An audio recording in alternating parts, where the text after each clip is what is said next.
Hi everyone. In this video, I'm going to show you how to get a Cash App card without a social security number. Let's get started. First, it's important to understand what the Cash App card is. It's a debit card that connects directly to your Cash App balance, allowing you to make purchases in stores, shop online, and withdraw cash from ATMs. Here's the crucial information you need to know. Cash App requires all users to complete an identity verification process before they can order a physical card.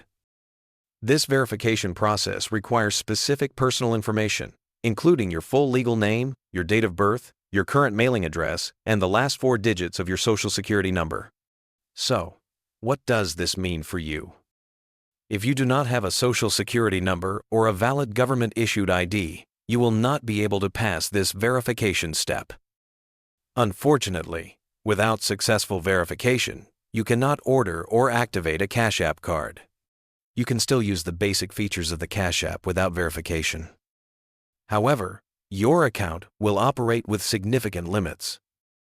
You will only be able to send and receive up to $1,000 within any 30-day period, and your total account balance cannot exceed $1,500. Additionally, unverified accounts do not have access to several key features. This includes ATM withdrawals, cash boosts for discounts, and the ability to use Cash App's investing tools for stocks and Bitcoin. The bottom line is clear. While you can use Cash App for basic peer-to-peer payments without an SSN, the Cash App card is exclusively available to users who have completed the identity verification process. If your situation changes and you obtain the required documentation in the future, you can always go through the verification process later. You can find this option in your account settings within the app, and once verified, you can order your card directly through the same interface. And that is the reality of how to get a Cash App card without a social security number.